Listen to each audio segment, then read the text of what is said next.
All right, good afternoon, Clemson Tiger fans, college football fans. Thank you for joining me to another live post-game Clemson reaction.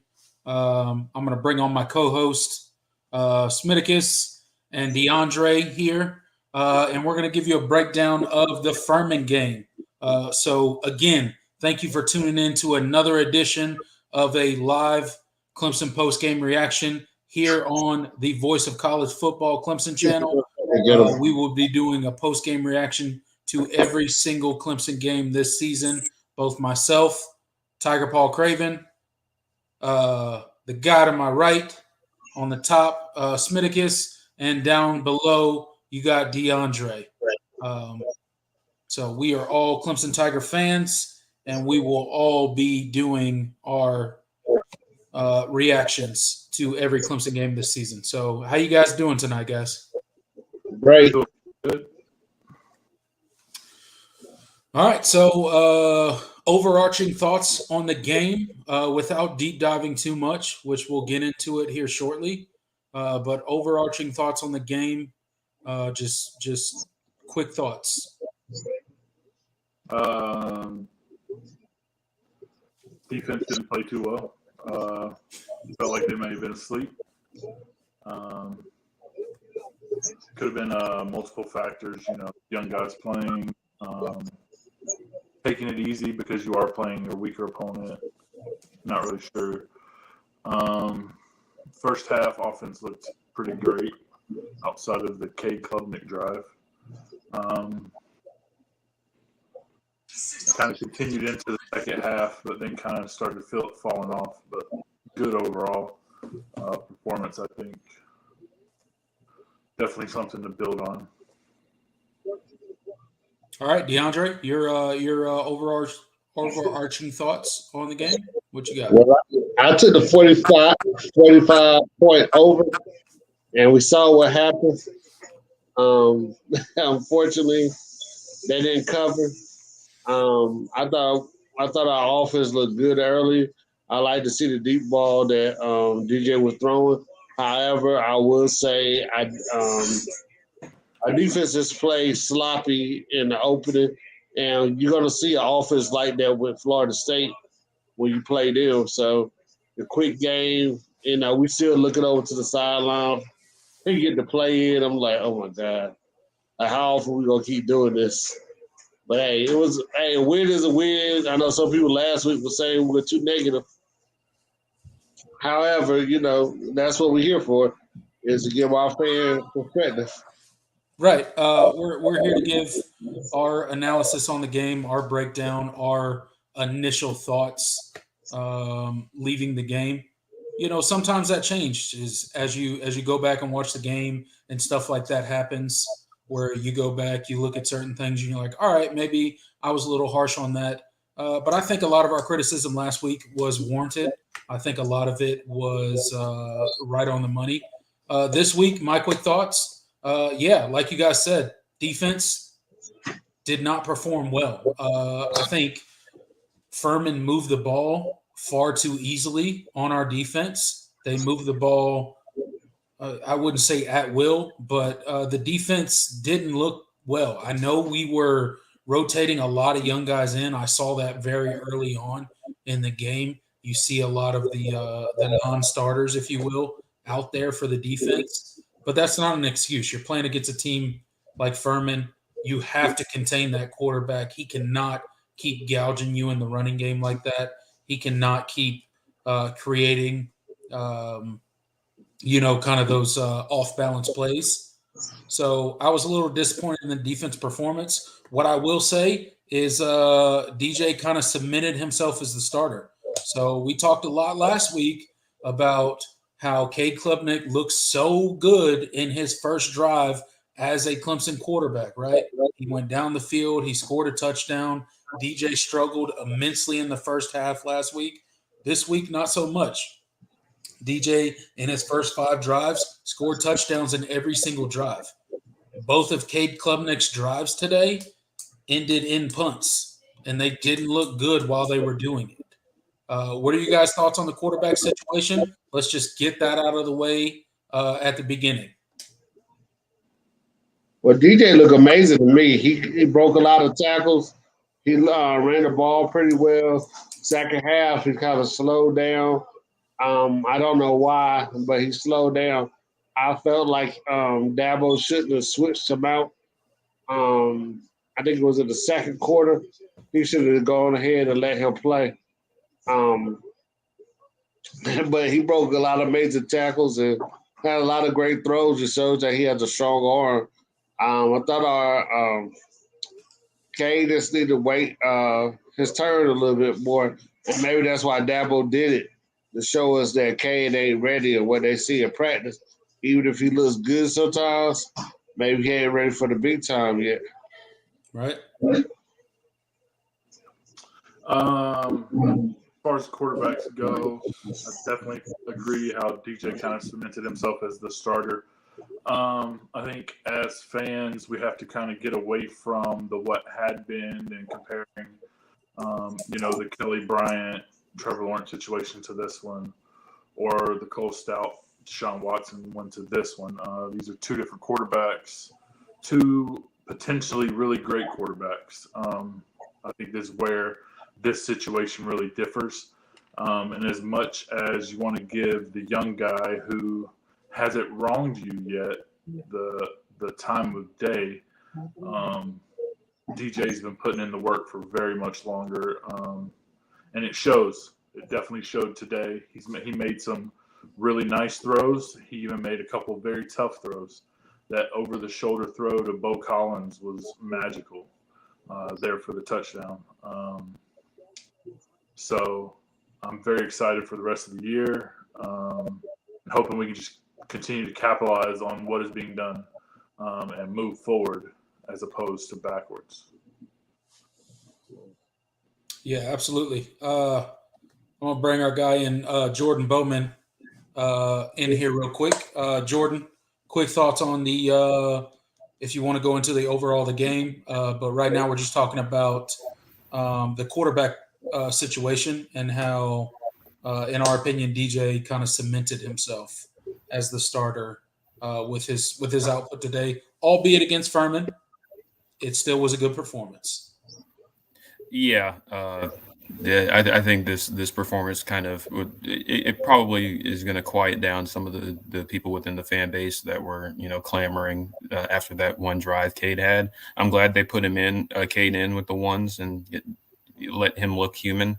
I think the fan base needed to see that to know that, hey, this is still a true freshman quarterback. But I was really happy with DJ's performance, especially in that first half. He did a really good job. His ball placement was phenomenal, just extremely accurate.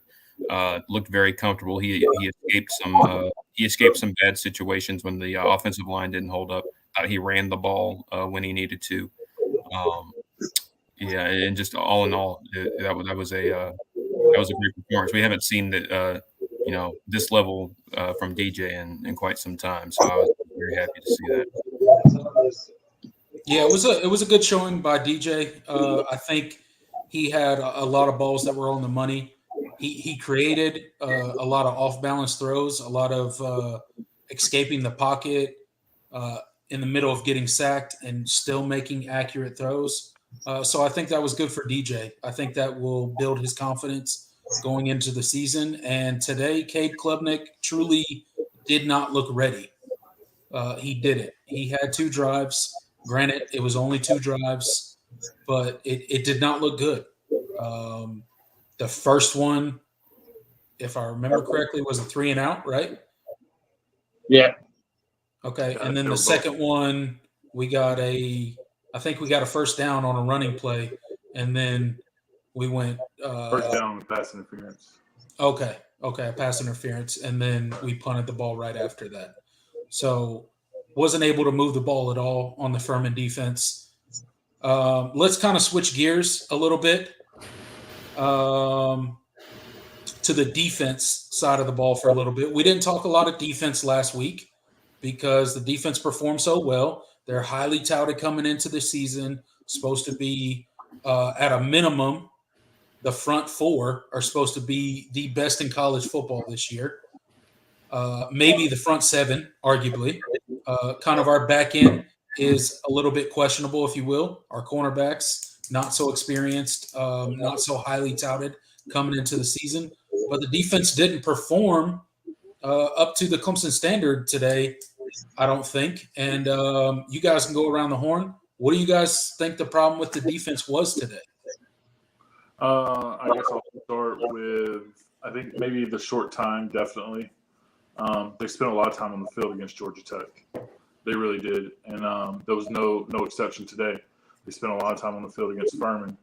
And that'll definitely put a wear and tear on your body. Tyler Davis, I'm pretty sure, was a late scratch to the game. So he didn't even see the field. I did, as a bright spot for the defense today, regardless of how many yards they gave up. It was really fun to see the corners get out there and hit people. Fred Davis and Makumba and Malcolm Green. I saw Malcolm Green out there a good bit. Yeah, Malcolm Green punched out a turnover not today. shying away from contact. They're out there hitting those big running backs. Furman or not, those running backs were big. 200. I definitely enjoyed seeing them get out there and do that because that's going to pay dividends in the end. Having that help when you need it, but they still need to focus on their coverage. I think there was too many easy covers, albeit maybe lazy or just caught out of position. But there were some there that they definitely should have stopped. Screenplays. They gave up. I think we hit like 30-12. Yeah, that 30-12 screenplay, I was like, they had a backed up, and then they gave them a long screenplay to the running back, and there was nobody in the area. The Simpson was just so fast, he ran them down. Carter had a nice INT. I mean, yeah, we got a lot to work on. I know we got a couple weeks. I see Sam Hartman is back from Wake Forest, so that's going to be a little bit better game than what we think. Hey, he looked like he never left. Yeah, he looked good today. Right. Jordan, what do you think? What do you think was going on with the defense today? I think the defense was. I think they played a little too loose, a little too fast and free, where they kind of abandoned a lot of the fundamentals. They got tricked a lot. I know Dabo mentioned it being a short week, and I'm sure that definitely had something to do with it. They saw some stuff they weren't really prepared for. But it just felt like there wasn't. It felt like there wasn't a whole lot of adjustment. It felt like the same things were getting them. I didn't, I thought that, especially on those screen plays, it was like we were sending like 6-7 guys, and nobody was there to pick up the screen. And I wish someone would tell Wes Goodwin that you don't have to send the house on every third down. Right. They kind of kept hitting us with those swing passes, right? Like, yeah. And they went forever. Right. It's not you're not going to catch them off guard if you do it every time. Right. Yeah. No. It's the no risk it, no biscuit, mantra. Like, it's cool. I get it. That's cool. But like, you also gotta, situationally, you got to be a little bit more cognizant that, hey, the coaches on the other side of the field aren't stupid. And they dial up. They have plays for when you get too over aggressive. So you got to be prepared for that. I thought in the secondary, I was kind of disappointed in how many free releases we gave. I felt like we just sat back in zone, and then when we, and then gave up easy completions and gave up a lot of inside relief. Like we got burnt on some slants. It was Furman was kind of killing us and with some RPOs and stuff. So I want to see our DBs get more physical and kind of not give up that short stuff so easily, because it felt like just whatever they wanted in the short to intermediate game they could have it, especially on the sidelines. Those quick outs and stuff, and obviously the slants over the middle were bad too. So just like DeAndre said, just all in all a lot to clean up. I don't. This wasn't a concerning performance for me from the defense. I'm not there yet, but definitely a lot to look at in the film room this week. Yeah, I think you're right. I don't think it's a concerning performance, but I do think it's something that the defense can learn a lot from. Coming into the game, me personally, I thought we would see a lot of disruption from our defensive line. And really, we did not see very much of that from our defensive line. There wasn't a lot of pressure on the quarterback. And when they did get pressure, we didn't get a lot of sacks. And the quarterback was able to escape contain at times. He was able to turn broken plays into first downs a lot of times. What do you guys see on the defensive line? Why were they not as effective as we would think? The most elite defensive line heading into the season anyway. Well, that's what they were touted as. Why weren't they as effective as we would think they would be against a team like Furman? As I said before, Tyler Davis wasn't on the field. That's a big loss there. And also, the game plan seemed to be to rotate out guys pretty quickly. Every 3 or 4 plays, you had a whole brand new defensive line out there. And I think with Coach Goodwin being the new defensive coordinator, I think he's trying to figure out that perfect rotation, and they just haven't figured it out yet. Figure out who works well with who. That way you can get everybody the maximum amount of rest. I really think that's just it there. They use this game to try out a bunch of things they wouldn't any other time, because they know that the defense is good enough to bend and not break. Right. That goal line stop by the second team defense was definitely another bright spot with the defense. Watching the second team go out there and just stop their first team on the goal line. Furman or not, that's not an easy task. I mean, regardless, getting down there and getting that work in. I think it was a lot of trying new things. I think it was a lot of not quite having that rotation down. And I mean, when Tyler Davis isn't in there, that's an extra person to block somebody. Yeah, and I just think getting rid of the ball fast, throw Furman out, not hanging on to the ball, and like you look at a similar offense, you're gonna see that for Florida State.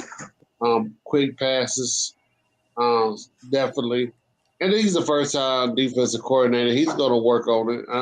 I think he's gonna get better, but these Louisiana Tech and Furman supposed to be what we call practice games to get ready for the next 2 coming games, and we're gonna have to be ready because you got 2 experienced quarterbacks coming, and if we don't have our defensive line at top peak, we're gonna be in some trouble. I don't excuse me 1 second. I know this is enough to do the conversation. A&M just lost. I don't know if y'all saw that. Yeah, I did see that. They just lost to App State? Yep. Chase Bryce gets him a W. All the North Carolina fans are coming out the woodwork right now. See, App State was good. Yeah. Hey, well, honestly, if I were them, I'd do the same. It was like, hey, well, at least we didn't lose to them. We weren't ranked. A&M is ranked in the top 10, so at least we came out with a W in the end. But yeah, so absolutely. But, it makes me happy that a lot of teams looked less than perfect today. Most teams. You guys. Not to get off topic, we'll get back to the Clemson breakdown really quick. But that Alabama-Texas game today, that was a lot closer than people thought it would be. There was a lot of games today that were a lot closer Notre than Dame. people thought that. Yeah, Notre Dame, absolutely. That game is looking a lot different now. Yep. After Top today. 10 now. Yeah. Yeah. So, hey, that just it goes without saying. College football is crazy. Anything can happen on any given Saturday.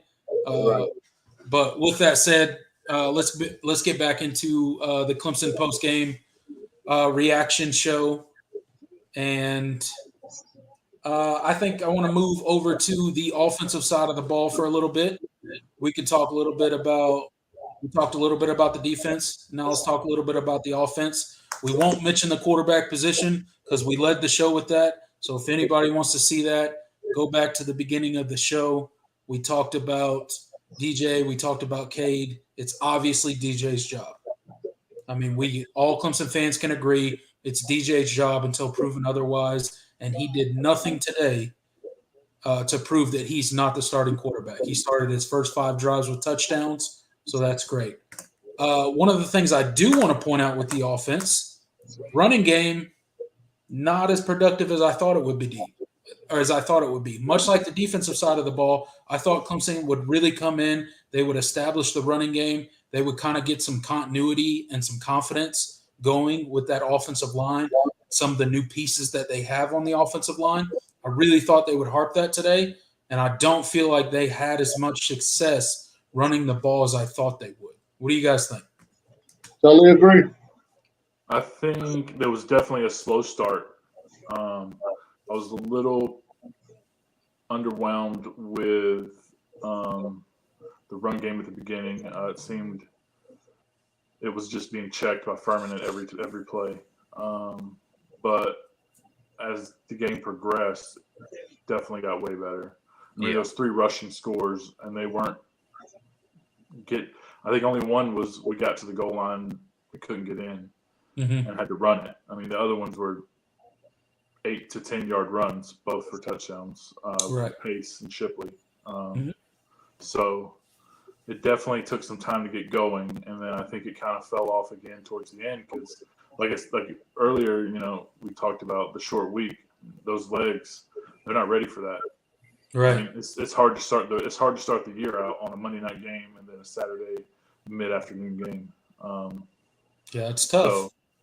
So I feel like we're going to see them well rested this Saturday against La Tech, and you'll probably definitely see a more well rested, ready team to play. And I think we'll definitely get a better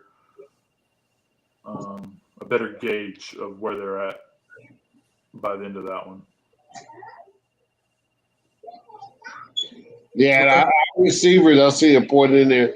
That's what really disappointed me. EJ Williams, who was highly touted, he need to work on catching the ball. And the guy that looked like he got hurt again, that just hurts my nerves. That some of the same stuff still bothers us from last year. And I know they was getting expecting the ball a lot, but Antonio Williams, he needed to get the ball, get in there somewhere too, because he got truly a lot of speed. But our running game, it didn't look good today. I was expecting a lot more out of us today, and I understand it was a short week, but I was thinking that we were going to do a little bit better than what we're supposed to do. Mm-hmm. And with that said, we did have 3 rushing touchdowns, right? So, I mean, everything we're talking about. 5 yards a carry. Yeah, I mean, look. I know people in the chat last week, probably this week, they're going to be like, you guys are being hypercritical. That's kind of the point of this show, right? We're talking about the things that Clemson needs to improve on when we're facing a lot more superior competition, right? A lot better competition than we're playing against Furman. So we get it. It was a good game. The running back scored 3 touchdowns. We averaged 5 yards a carry. We get it. Not saying it was a bad game by any means. I think the offense played really well today. But I do think the offensive or the running production today was a little bit less than I was expecting. Go ahead, Jordan. Yeah. Definitely Smitty said, the running game got better as the game went on. So that was it, kind of like what it was against Georgia Tech last on Monday. So that wasn't my biggest. DeAndre mentioned the wide receivers. It's a problem right now. it's Antonio Williams looked great. Bo Collins seemed to get over his case of dropsies from Monday night. But other than that, there's not a whole lot of bright spots right now. Ngata made a nice catch and got hurt. EJ Williams had a few drops, and he hasn't been able to consistently catch the ball, and which is I'm so disappointed in because he flashed so much as a freshman. I still remember that one-handed catch he made against Notre Dame in the ACC championship game. That was phenomenal. Yeah, he looked like the second coming of what's his name? You guys help me out. Justin Ross, right? Justin Ross. I mean, he looked exactly like his body build, everything looks exactly like Justin Ross. They played together in high school, and he just hasn't panned out. Yeah, I'm not. I'm not ready. I'm not on the. Well, I think his playing time is kind of. He's kind of on a short leash at this point. I would imagine just because of. Adam Randall is going to be coming back soon, and he's going to be pushing one of these guys for that starting spot. At one of the out boundary positions. So it's going to be interesting to see. I want him to bounce back. He did definitely look frustrated on that back shoulder throw that he flat out dropped like that. That should have been an easy catch. Yeah. So I don't want him to. I don't want to say he's in his own head, but it looks like there's some frustration going on there. But yeah, there just needs to be better, just better catching, better hands, all of that. And but yeah, Antonio Williams in the positive looked phenomenal again. Yeah. So with that segue, we can move on to the receivers and kind of the receiver group today. What you got, Dandre? So John said in the comments. Our O-line owns the lack of running back production. Do y'all agree with that? Yes. Without a doubt. Yeah. Because when I think anybody agrees with that. I think what I was trying to say by going into this segment about the running backs, I was going to get to the OL, but we can do it now. It's fine. Anytime you play somebody like Furman, an inferior opponent, and you can't move the ball rushing, 10 times out of 10, it's going to be on your offensive line, right? They should be able to move those guys out of the way at will. Whether it's the right call or not, we should have the superior athletes when it comes to the line of scrimmage. And if you can't move those guys out of the way, we got to start thinking about what's going to happen down the road this season, right? Yep. Weeks. I will say they did look good in pass protection. I thought they were for the most part. I thought they did a pretty good job in pass pro. DJ had some clean pockets to work with, and that definitely helped.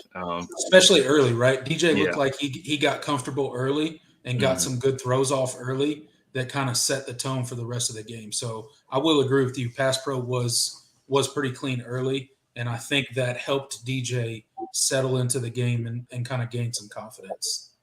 Right. No, go ahead. No, I was going to say that, I mean, he made some amazing plays today. I mean, he was acting like my boy Big Ben, shaking tacklers off, man.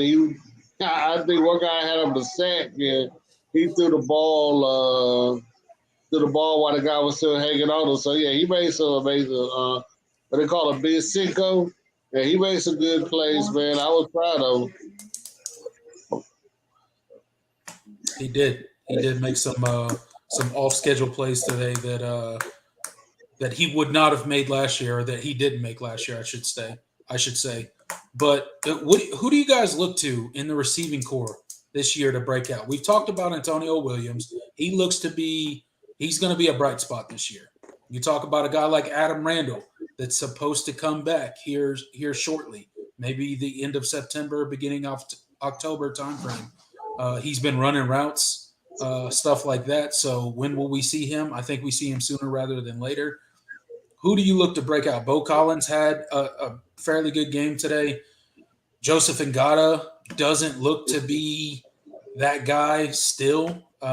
He makes a play here or there, but he's not that dominant Mike Williams type receiver that we expected him to be when he came into Clemson. Who do you guys look to be the breakout people that kind of get it done at the wide receiver position? Because if DJ is going to be the quarterback heading forward, and I think he truly will be, we got to have some dogs at wide receiver that support him and stop dropping balls. He overthrows plenty of balls. He makes enough passes that aren't on the mark, that the ones that he does make, the receivers got to catch. What do you guys think? Yeah, I think Antonio Williams and Bo Collins are definitely going to be 1 and 2. They just time and time again, the last 2 games have shown that he can count. He can count on them to get that ball. They've had their fair share of drops, but they're catching them more than dropping. And honestly, I think Davis Allen's going to be a big part moving forward. He caught some good balls down the middle today, right? Yep. They put him in the middle, and he's just going to run rampant. He's definitely one of the better tight ends Clemson's had in a very long time, and as long as he has the potential to be a first-round draft pick. He just got to give him the ball. He needs to be utilized properly. And I think we need to see a lot more Shipley out of the backfield with the ball in space. I think that'd be really helpful too. Okay, yeah, kind of some dump off passes. Yep. Yeah, lack of use the middle of the field also. I mean, I didn't see a lot of the middle of the fields, but I mean, I guess you really don't have to when you throw the Bo Collins that deep. But I mean, it was a great game, man. I enjoyed it. I just when you look at other teams just jump out there today, I just think that we should be doing the same thing. And I guess when it doesn't happen, you get kind of upset, and especially a team that's that's inferior to you. So that's what I look at too, and also that you bet on the game that they're gonna win by 45 points. But it is what it is. Yeah, Jordan, you got anything? Yeah, it's definitely the it's got to be the young guys that we've already mentioned that are going to have to step up. I think there's still a place for Ngata, guys like Ngata and Williams, but like they just if they're not going to step up and be that be alphas in that room, then you just gotta let the young guys play because the reliability isn't there. And Antonio Williams when Adam Randall when he comes back, obviously using the tight ends more.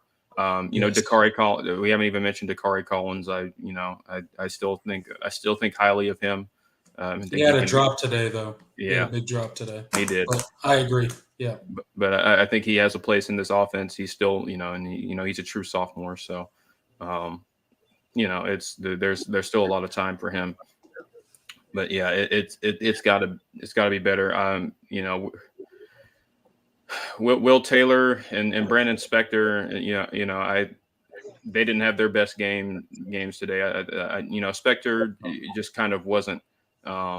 He wasn't a huge factor. I think he had a couple of catches, but that neither went for big gains. And Will Taylor obviously had that bad muff punt in special teams.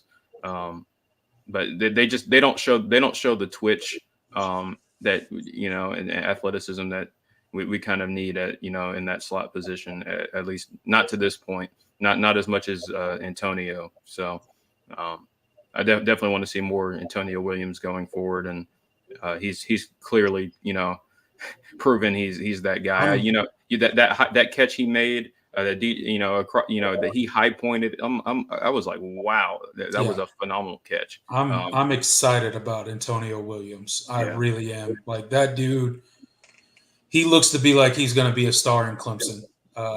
He's a freshman. He's brand new on the scene. He's still learning the offense. But you can't tell me against Brandon Spector and Will Taylor that Antonio Williams doesn't look like the superior athlete and the better receiver. He just does. He just got on campus, and he already looks better. in my opinion. He just moves differently. Like Right. you can't teach the kind of speed and athleticism he has. Like even when he's not getting the ball, you watch him run his routes, and he just glides, across the field. It's like he makes it look effortless, and that's the kind of receivers we need, and the kind of receivers we used to have, the guys that would make it look effortless. But we don't really have that right now. Right. They definitely need more of that explosiveness. Yeah, he reminds me. He reminds me of an Amari Rodgers. Absolutely, yeah. He reminds me of that. He's got that he might kind be of faster than Amari. Yeah, he might be, which would be insane. But he reminds me of that kind of build, that explosiveness, that kind of shiftiness that can also take the top off of a defense if he needs to. Yeah, and he's not little. Like no, Amari he's not little. Amari had a stocky build, and Antonio. I mean, I think he's going to be. He's already very physically. He's not imposing or anything, but he definitely. He uses his size well. I think both Amari and probably Antonio Williams, when he gets done, are built more like running backs than they were receivers. Yeah. But they do have the skill set of receivers. Yeah. Let's see some comments here. Who do we got? Red gets into the comments, said, I expect Clemson to win 10 to 12 games per season over the next 2 to 3 seasons. I don't expect Clemson to make it to the playoffs, but on a positive, DJ looked better, but still work to do. If we win 10 plus games, we're probably making it to the playoffs more often than not. That's just my opinion. Especially if we're getting into the 11 and 12 wins. I mean, you're probably the best team in the ACC, and you're probably finishing with one or fewer losses. And Clemson in an undefeated 12-0 season, they're not. They're going to the playoffs. Yeah. Well, and then when that new 12-team playoff comes in, you win your conference, you have an auto bid. So right, yeah. Exactly. Clemson is going to have a larger margin for error, in the coming years when that actually happens. So the 12-team playoff definitely doesn't hurt us at all. Yeah. So with the drops on the wide receivers, I know we talked about a little bit. Last question on the wide receiver. I didn't hear you. What'd you say, Smith? I think DM Law makes a good point in the comments. What'd he say? He says 2016 championship year barely beat Troy by 6 points in the second game. Oh, yeah. It's not unprecedented for Clemson to have start a few of their great seasons slow. I will say that Troy team was better. That was when they had Neil Brown and they were kind of rolling. They beat LSU in Tiger Stadium. I think the year after that, I think it was 2017. But they were, they were really good then. But the point, DM's point still stands that this is just it's a slow. This is not uncharacteristic of Clemson championship teams. 2018, you even go to 2018, they started slow. When they were going through the Trevor Lawrence, Kelly Bryant thing, you escape Texas A&M. In a hard fought victory, and then you have that battle with Syracuse, and then once Lawrence was entrenched as a starter, and they had that experience of they were a little battle tested. They ran roughshod through the rest of their schedule. So I'm not saying that's going to happen. I'm not saying this is a 2018. I don't think any of us are saying this is a national championship Clemson team quite yet, but I do think 2016 is a good comparison because Clemson, if you remember back to that year, they were fresh off the national championship where they lost to Alabama 40-45. And if you remember a lot of people talking after the 2016 national championship, those guys kind of just wanted to get back to the national championship. So it was kind of, just going through the motions for the season. I don't think that compares well to this team. I think this team has a lot to prove. We have new coordinators. DJ obviously heard all the criticism this offseason. Obviously, he's taken it as well as anybody. I mean, look, I'm not going to lie. I've been a big questioner of whether DJ can get the job done at Clemson or not. I do think from this point forward, he is the starter. He didn't do anything today to not earn it. So I think that noise has been quieted a bit. But I mean, you have to admire his ability to hear all that outside noise, go into the off season, improve his body, go to those camps out in Texas that he did to improve his mechanics and try to become a better quarterback. I will give him props for that. Like it remains to be seen what the season turns out to be under DJ or whether there's a change in the future. I don't think there will be at this point, but there could be. Yeah. And I kind of play the game, and it's like, well, especially after today, you put DJ right now on past Clemson teams, and I think the offense doesn't really suffer. It looks more or less the same as if DJ plays like he did today. On past Clemson teams, people would be talking about Clemson like a national championship contender. I think Right. it really is the team around him has a lot of work to do at this point. So That goes back to what I was saying last week about Scott being go to South Florida and our new receivers coach. What's his name? Tyler Grissom. I know he played Tyler at Grisham.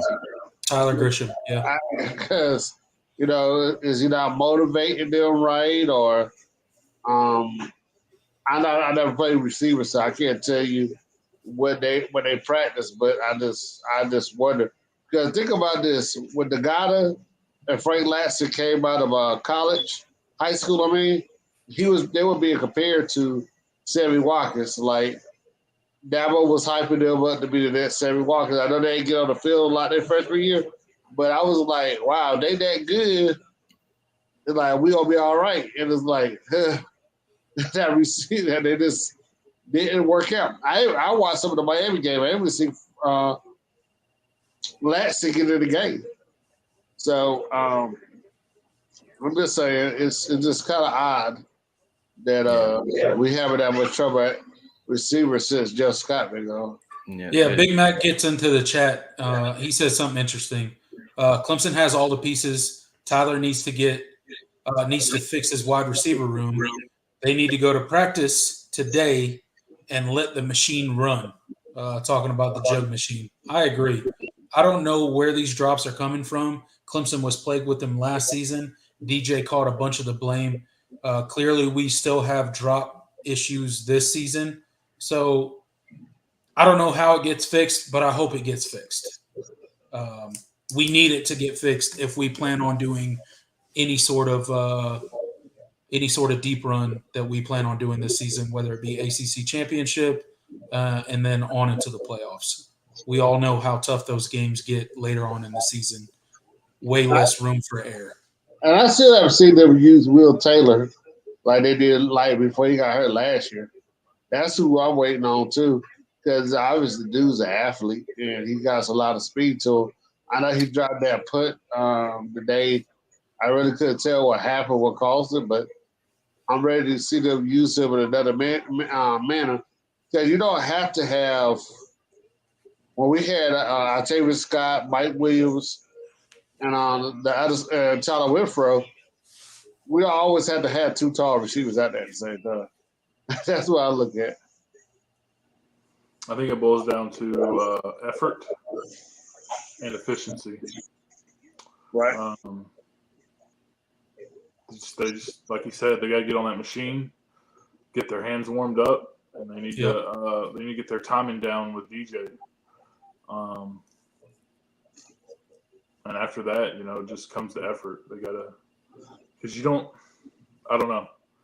I've seen a lot of giving up on the plays too early, especially on those downfield throws to Ngata. Yeah. It seems like they get muscled out of the play sometimes, and it's like, well, DJ is, he's putting the ball right where only you can get it. Like DJ, like he can't throw a much better ball than, and it's still, an incomplete pass, or you don't get there. I mean, you saw today, Clemson got bailed out a couple times by some PI calls, but absolutely.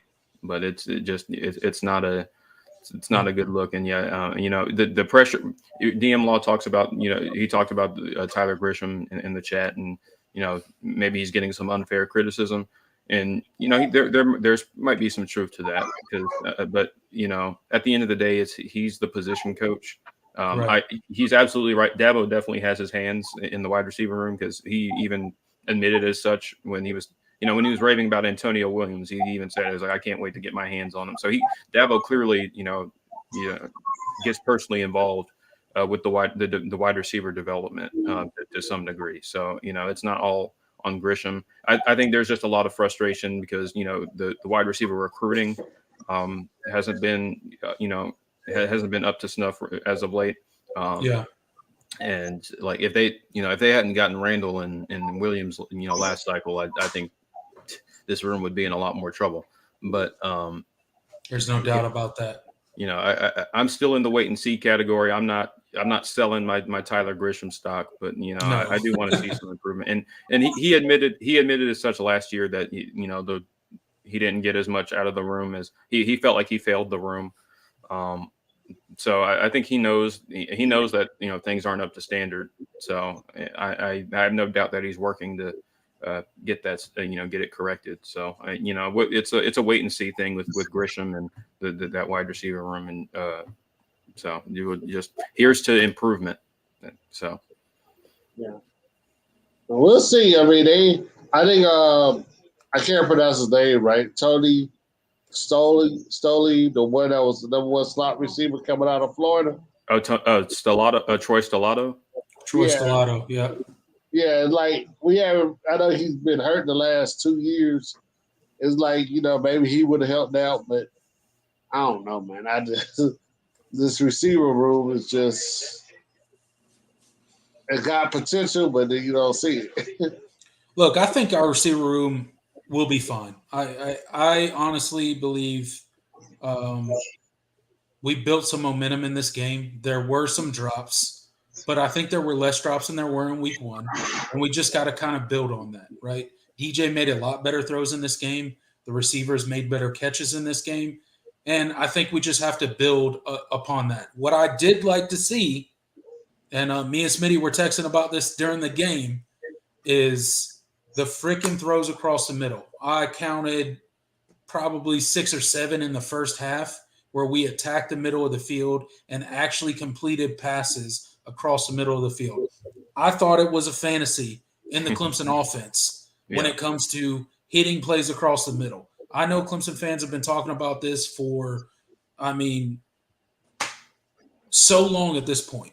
Why can't we attack the middle of the field? You saw Davis Allen attack the middle of the field. You saw other receivers come attack the middle of the field, and it was a sight for sore eyes for me as a Clemson fan to see that be a part of our offense. I don't care who it's against. I don't care. There's going to be other fan bases out there that say, oh, it's just Furman and blah, blah, blah, blah. I don't care. I like to see the calls made, the reads were made, and DJ threw the ball across the middle, and it was a beautiful thing to see.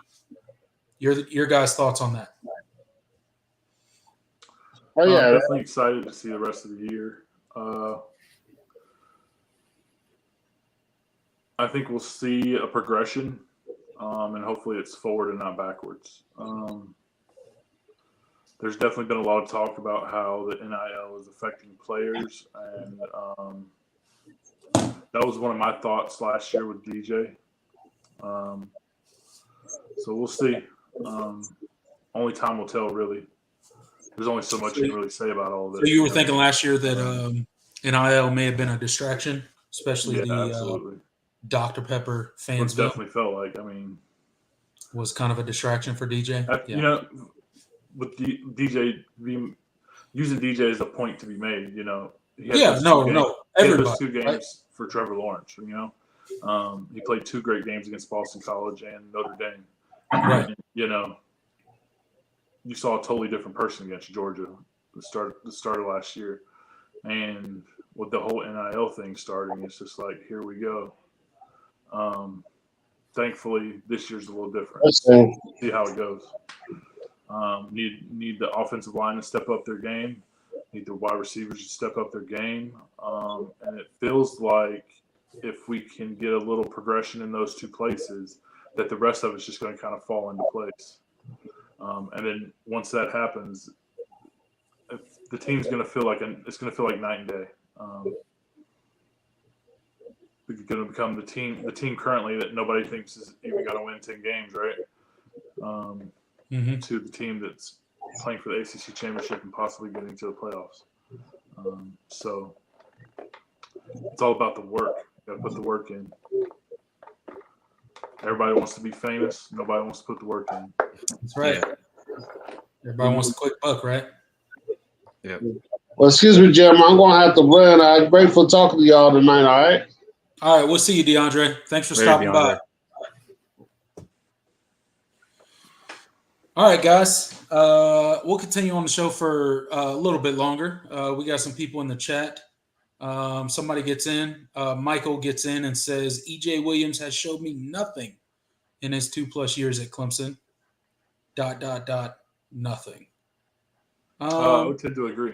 I won't go that far, but I wouldn't go that far I'm not either. gonna say- I want I'm not to hear gonna what you got to I'm not say. gonna say nothing, Go ahead. But You're good. I would almost bet that he's had more drops than catches. Maybe not, but it feels that way. Okay. You got to realize he was hurt all last season. Yeah. He was dealing with injury all last season, so I know that kind of like factors into it. But no, go ahead. No, finish your thoughts. But no, that's my thoughts on it. Like I've definitely. It feels. I could be wrong. I don't write down the stats. Yeah, no. It feels like obviously I see him drop more than I see him catch. Yeah, as far as E.J. Williams goes. All right, so Smokey the Bear gets into the chat. I want your guys' thoughts on this comment. Offensive crisis in Clemson last year and a half, and Dabo continues to look the other way. What's your guys' thoughts on that comment? Dabo's looking the other way. I don't think so. I think he knows there's a lot. There's a lot that they need to fix. I feel very confident that he knows that. He wouldn't. When Dabo mentioned, said that he went to the portal for 2 offensive linemen, that told me that he is aware that there are things that need to be fixed. He didn't get what he wanted out of the portal. They didn't. Right. They missed on those 2 guys, and he was like, "Well, I'm just going to go with what I have." But I don't think that's not Dabo looking the other way. That's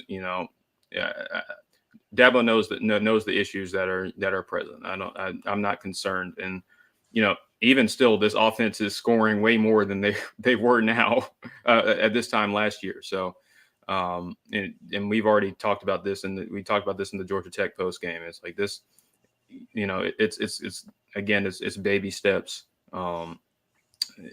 There's not. I wouldn't call it a crisis. This is just not the offense we're used to seeing. It'd be different if it felt like we weren't recruiting as well, or there were just a bunch of guys leaving the program, talented guys leaving the program, mass exodus and stuff. If that was the case, I'd be a little bit more concerned. But Dabo knows there are things that this is not the offense that this is not the standard that's been set. So I'm not concerned about Dabo. Dabo's not at all thoughts on it. I think he knows. I think currently what we're seeing is an offense that whose confidence was kind of rocked last year, trying to build that rapport with new coaching staff this year. We talked earlier about how Clemson's normally getting on that methodical start at the beginning of the season. It's kind of slow paced and like getting everything going. I think you're just going to add to that what we call normal for Clemson. You're going to add time to that with these new coaches and figuring out the play calling and the rotations, and definitely trying to put people in the right place, as opposed to in the beginning of the year replacing people based off of seniority most times. That's why Spector starts instead of Antonio Williams currently. I think, personal opinion. by their play right now, I think Antonio Williams is taking that spot. But that's the thing. Yeah, just a little time, and we'll see how it gets there. Yeah, but you know, to that example, I think when we talked about it in the Georgia Tech post game, we were like, we want to see Antonio Williams get more snaps. It felt like I saw Antonio Williams out there more than today. Absolutely. Yeah. So, you know, I do think it's, you know, it's Dabo just, you know, easing in. Dabo knows Antonio Williams is probably the best, you know, slot receiver in the room, and probably one of our best receivers in general. But, you know, it's just, you know, he's still learning. You know, again, he wasn't an early enrollee. He hasn't spent a ton of time in the offense, and Dabo sees the mistakes in practice that we don't see. So I think it's more of just, you know, easing Antonio Williams into the scheme. But I definitely think, you know, this won't be something we're talking about, you know, weeks from now. I think we'll be talking about how, you know, how Antonio Williams is, you know, he's at least at worst a co-starter, and he's getting starter reps. So. Yeah. So John gets into the chat. He says too much emphasis by fans on who starts. Spector and Williams could split snaps. I agree they could split snaps. I don't think we're specifically, us three, are making an emphasis on who starts. It's just, I mean, I think Antonio Williams is the better athlete. I think he's the better receiver. I think he's more explosive. I think this year he's put more into the two games that we've had that we can visibly see that, yeah, this dude, he's going to be a problem for opposing defenses. That's what I think. I don't think I could care less who runs out there for the first play. But I do want to see Antonio Williams on the field. I want to see Adam Randall on the field as soon as possible, judging by how they've talked about him in fall camp and things like that, and judging by how he's, you know, already running routes and all that kind of stuff. I want to see him on the field. I want to see the best players on the field.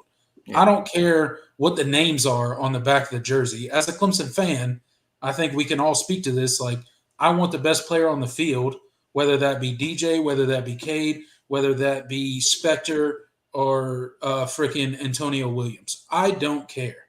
Right. Who gives us the best chance to win the game that we're currently playing, and that's the most important thing, right? And that's, you know, to your point, yeah, you know, Smokey the Bear says that Dabo picked favorites. I don't see that. I don't think so. Yeah, I don't know who's starting right now that has. I don't know who's starting right now where someone behind him has definitively shown that he's, you know, he should be. I want to say something about that because there's these narratives that get started about Dabo, and they really bother me, okay, as a Clemson fan. And I know all other fan bases out there, and maybe you guys are listening, you guys are talking about, oh, Dabo hates name, image, and likeness. He doesn't want players getting paid. He doesn't want to give up any of his money for the players. You know, he's got favorites on the team, nepotism, because, you know, there were, you know, his sons were on the team and all this stuff. There's certain narratives that get created about Dabo that are completely false, and that is one of them. If anything, Dabo has shown throughout the years, in my opinion, that he will start the best player. You don't become a two-time national champion. You don't completely change the culture of a program and build a national power by picking favorites. That's not how you get it done. Right. You can't recruit at the level that Dabo's recruiting every single year and not care about name, image, and likeness and players furthering their financial gains and all that stuff outside of football. You can't. Like, it doesn't make sense. Yeah, Tyler Venable. What? But he didn't. They rotate a lot. They rotate a ton at safety. It's not like Venables Tyler Venables is this. You know, there's like a lot of guys in that safety room that played today. You saw Makuba, you saw Mickens. You know, Malcolm. You know, well, Malcolm Green plays nickel, but Jalen Phillips. You know, and Jalen Phillips had a couple nice plays today, which was good to see. But so I don't see the picking favorites that. That's one of the things. Like, Yeah. so because McGuire was out there at linebacker, does that mean he's better than Barrett Carter? And Dabo chose to have favoritism over McGuire than Barrett Carter when he was out there for a snap versus Barrett Carter? No, that doesn't make sense. People rotate through. They were rotating. They were clearly rotating through their entire defense today. So I don't think that's a good comparison. Just saying Venables is out there playing safety. Right. I disagree. I mean, yeah, he's an or start. I mean, it's a preliminary depth chart. Like those are not the those aren't the Bible. It's not like these are when that depth chart comes out. These are the guys that are going to play the most snap. It's not that simple. That or means can carry a lot of different meanings and a lot of coaches when they do that, they mean sometimes they don't always mean the same thing. And so I don't think there's really an issue with Venables you're playing to right now. So he's been in the program. Like he understands he understands the defense. I mean, I don't understand why he shouldn't be playing. I think that a lot of the guys in that safety room are all very are very capable players. So if that's your best example of Dabo picking favorites, I don't really see it. Just because somebody has the same name on the back of their jersey as a coach or a previous coach in this scenario doesn't mean that they're just on the field receiving favoritism right. Just because they're related to somebody in the coaching staff. You can go back to a lot of players throughout Clemson's history. Dabo will name them. He's named them in several interviews about we offered this guy just to get this guy. And they've gone on to be Clemson stars and in some cases playing in the NFL. So, right. Yeah, I don't really have any issue with who's playing right now. I think the people that are out there are the ones, for the most part that should be out there. I mean, I haven't. There isn't anybody sitting on the bench right now that is clearly better, and it was like they should be starting right now. And if Dabo picked favorites, we would be seeing a lot more Drew Sweeney, which is no disrespect to Drew Sweeney because no, not at all. I've heard he's the best athlete in the family, and he looked good he's looked pretty decent in the couple of plays we've seen him. He caught a couple balls against Georgia Tech, right? Yeah, so, give him that. Sweeney he doesn't look he don't look that bad, but put some respect on Drew Sweeney's name. Yeah. Yeah, I think a lot of those comments came from what I was talking about earlier with the rotations and the starters and right. I just meant that in terms of getting the right people out there that play the best together. Mm-hmm. Not necessarily who's favorite. Yeah. So. Yeah. So to kind of close it out tonight, I think we've talked in length about the Furman game. How about that? Hey, before we go though, seriously, and it pains me to do this, but shout out to that Furman quarterback. Like, oh yeah, he's good. He played a hell of a game, dude. Yeah. Like, the poise. That dude balled out, right? Like, the poise was uncanny. He went 30 of 39 against that Clemson defense for 256 yards. Yeah, yeah. And who is that running back that looked like a freaking like oak tree stump out there? Yeah, he was good.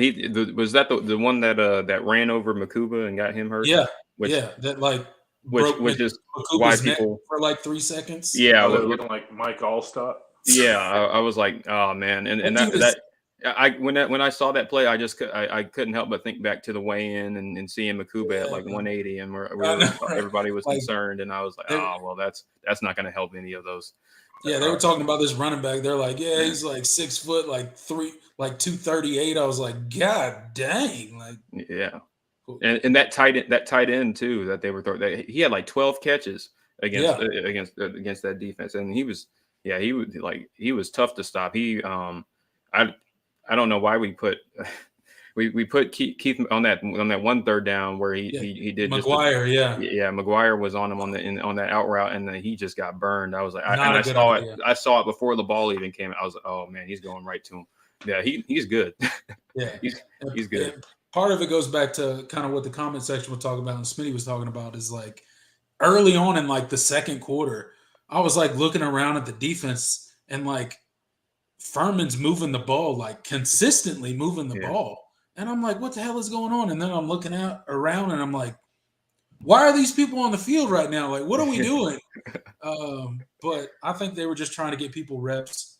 It was Furman. They're trying to build depth. Not only I don't think the coaching staff was necessarily focused on, not that they weren't trying to win the game. Obviously, they're trying to win the game. And they'll do all the coach speak in the post-game interviews. We respect Furman the same as we respect Alabama. No, you don't, sir. That's completely false. Everybody knows that. So I think they were trying to build depth for the season. And I think maybe some of that was the reason that Furman moved the ball so well. But I was a little irritated about how well Furman was able to move the ball consistently, not only early, but throughout the game, really. Yeah. But when you look at it in this context, you got to remember next year, a lot of the guys in that starting rotation are going to be gone, especially in that front seven.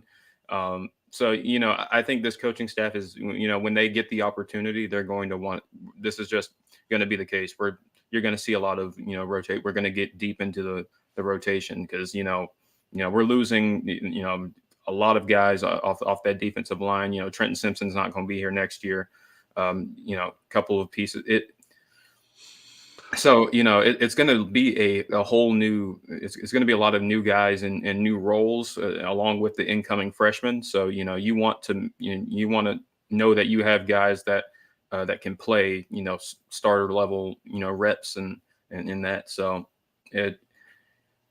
when you put it in that context and, I've thought about it as we've done this show and, I've calmed down a little bit because I was tweeting like crazy. Right. During the game, I was like, "Oh man, we suck." I didn't say those words, but I was lamenting the defensive performance. And but when I sat down after the game and thought about it, I'm like, yeah, that it is what it is. You can explain it away, and that's all. Yeah, I was on Pigskin Pete's 24-hour live stream through the Clemson game, basically. And I was just like, what, like, how is Furman moving the ball? Like, the quarterback's running all over us. This dude, like, at one point, he was like 11 for 11. And I was just like, bro, what is going on? But, props out to him. He had a great game. I see some people in the comment section saying, did Dabo put Cade in the doghouse after the drive? No. Cade only played 5 snaps. You didn't watch the game if you think that. Yeah, but at the end of the day, no, I don't think Cade got put in the doghouse. It was the flow of the game, right? So Cade got in. There was an immediate punt. Furman scored. So I think Clemson went back with what was working, which was DJ, and he led another touchdown drive. So I think it was literally just in the flow of the game. I don't think Cade got put in the doghouse at all. I think it was just literally operating within the flow of the game, much how they said they would treat this quarterback situation at Clemson, which is – apparently no longer a situation. Would you guys agree? Yeah, I don't think there's really any. I mean, I think a lot of people just needed to see Cade, make some mistakes, not do so well because I think that that one drive against Georgia Tech was the worst possible thing that the worst thing that could have happened.